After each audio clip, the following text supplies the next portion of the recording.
আসসালামু আলাইকুম। আশা করি সবাই ভালো আছেন। আমরা আল্লাহর রহমতে ভালো আছি। আজকে আমি রান্না করে দেখাবো খুব সহজে বিফ বিরিয়ানি রেসিপি, যার জন্য প্রথমে আমি চুলায় একটা পাতিল দিয়ে দিয়েছি। তার মধ্যে হাফ কাপ তেল দিয়ে দিচ্ছি।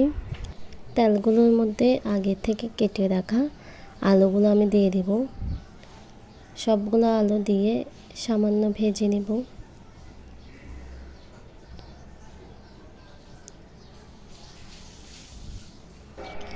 আলু সবগুলোকে এই ভাজার মধ্যে 80% সিদ্ধ করে নিব।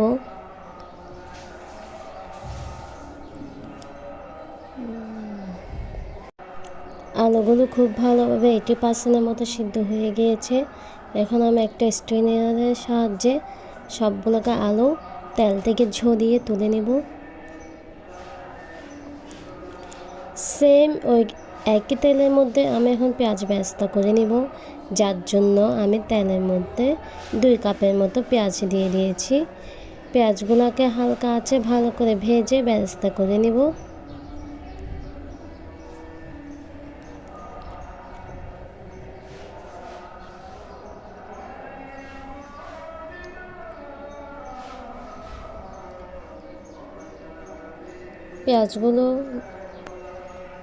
পেঁয়াজগুলোকে ভালোভাবে বেরেস্তা করে নিব।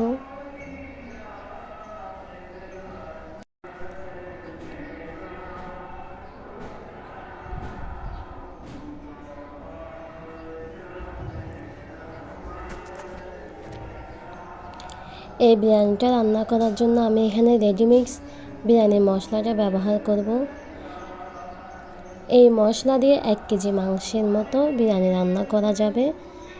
এর মধ্যে আলাদা এক্সট্রা করে আর কোনো মশলা দিতে হবে না। এখানে তেজপাতা, এলাচ সব দেওয়া আছে।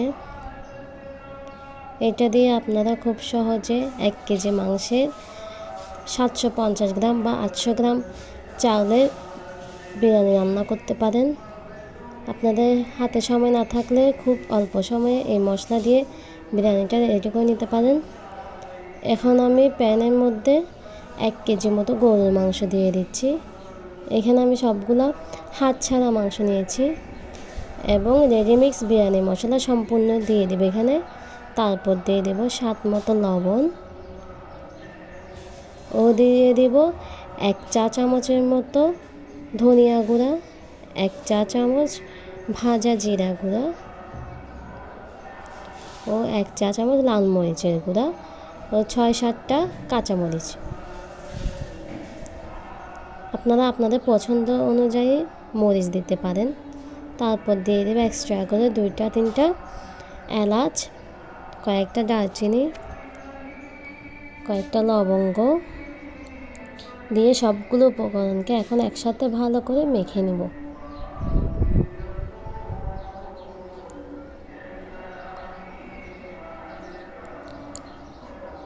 ভালো করে সব উপকরণ মেখে গেলে এখানে আমি কিছু বাটা মশলা দিয়ে দেব।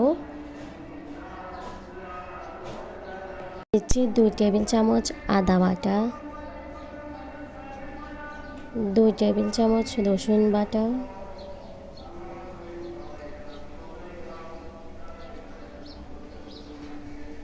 আর দিয়ে দেব 2 টেবিল চামচ পেঁয়াজ বাটা। দিয়ে সবগুলো উপকরণকে ভালোভাবে মেখে কষিয়ে নেব। আমি এখানে 7-8 মিনিটের মতো মাংসগুলোকে কষিয়ে নেব, যাতে মশলার কাঁচা গন্ধটা চলে যায়।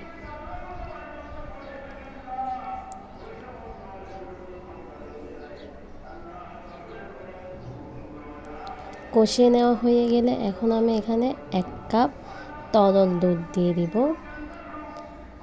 দিয়ে আরেকটু নেড়ে চেড়ে মাংসগুলোকে সিদ্ধ হতে রেখে দেব। যদি আপনাদের আমার এই বিরিয়ানি রেসিপিটা ভালো লেগে থাকে তাহলে প্লিজ আমার চ্যানেলটা সাবস্ক্রাইব করে দেবেন ও আমার পাশে থাকবেন ও বাসায় একবার করে হলেও এই বিরিয়ানিটা ট্রাই করে দেখবেন।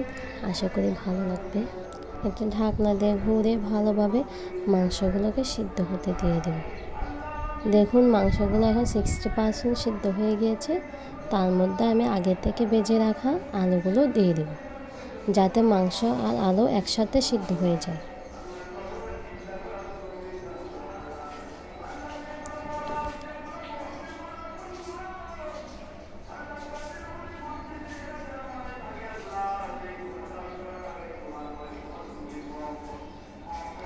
20 মিনিট পর দেখুন আমার মাংসগুলো সম্পূর্ণ সিদ্ধ হয়ে গিয়েছে ও তেল ছেড়ে দিয়েছে।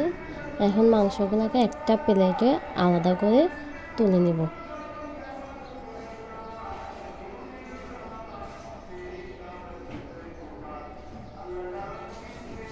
কিছুটা তেল আমি কড়াইয়ে রেখে মাংসগুলোকে হালকা করে তুলে নেব।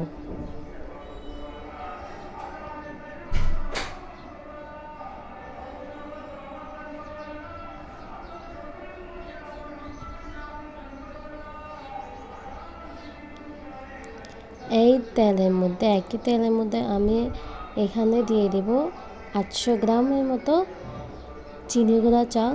আমি এটাকে আগে থেকে ধুয়ে 15 মিনিট পানি ঝরিয়ে নিয়েছি। চালগুলোকে আমি এখানে 10-12 মিনিটের মতো ভেজে নেব।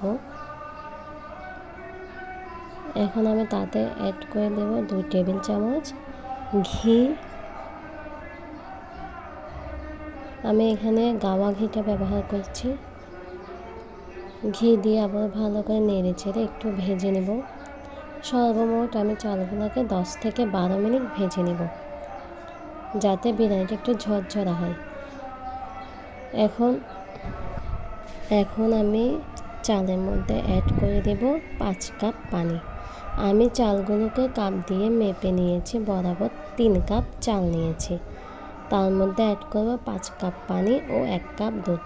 সর্বমোট যতটুকু চাল নেব তার ডাবল আমি পানি ও দুধ ব্যবহার করব। আপনারা চাইলে দুধের পরিবর্তে পানিও দিতে পারেন। 3 কাপের জন্য 6 কাপ পানি দিতে পারেন। চালগুলোকে আমি এখানে 80% সিদ্ধ করে নিয়েছি, আর 20% দমে রাখলে সিদ্ধ হয়ে যাবে। এখন তার মধ্যে অ্যাড করে দিব আগে থেকে করে রাখা গরুর মাংস ও আলুগুলো। সাথে অ্যাড করব 10-12টা আলু বোখারা, 15টার মতো কিশমিশ আর আগে থেকে ভেজে রাখা পেঁয়াজ বেরেস্তা দিয়ে দমে দিয়ে দেব। এখানে আমি 30 মিনিটের মতো দমে রাখবো, যাতে সম্পূর্ণ চাল, মাংস, আলু সবগুলো ভালোভাবে সিদ্ধ হয়ে যায়।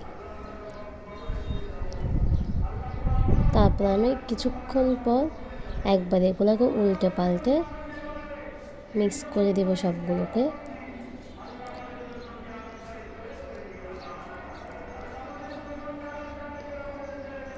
ভালো করে মিক্স করে দেব, যাতে চালের সাথে মাংসগুলো ভালোভাবে মিশে যায়।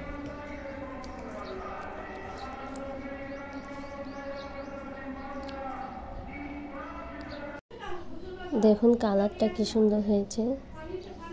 চাল ও মাংস সবগুলো ভালোভাবে সিদ্ধ হয়ে গিয়েছে ও চালগুলো খুব ঝরঝরা হয়েছে, দেখতে পাচ্ছেন। 30 মিনিট দমে রাখার পর দেখুন কি সুন্দর হয়েছে। এখন আমি তার মধ্যে বিরিয়ানিগুলোর উপরে আর 2 টেবিল চামচের মতো আমি ঘি ও বেঁচে থাকা বেরেস্তাগুলো দিয়ে দেব। দিয়ে ঢাকা দিয়ে ঘুরে দেব। এখন আমি একটা প্লেটে বিরিয়ানিগুলো সার্ভ করে দেখাচ্ছি। দেখুন আমার বিরিয়ানিটা কী সুন্দর ঝরঝরা হয়েছে ও কালারটা কী সুন্দর এসেছে। আপনাদের বাসায় মেহমান আসলে চটপট করে এই বিরিয়ানির প্যাকেটের মশলা দিয়ে খুব সহজে বিরিয়ানিটা আপনারা রেডি করে নিতে পারেন। বাটাবাটি ঝামেলা ছাড়া, কোনো ঝামেলা ছাড়াই খুব সহজে এই বিরিয়ানিটা রেডি হয়ে যায়। আমি সার্ভ করে নিয়ে নিয়েছি, দেখেন। হ্যাঁ, একটু কাছ থেকে দেখায় কী সুন্দর হয়েছে বিরিয়ানিগুলো। আজকের জন্য এখানেই, আবার দেখা হবে নতুন কোনো রেসিপি নিয়ে। আসসালামু আলাইকুম, ধন্যবাদ সবাইকে।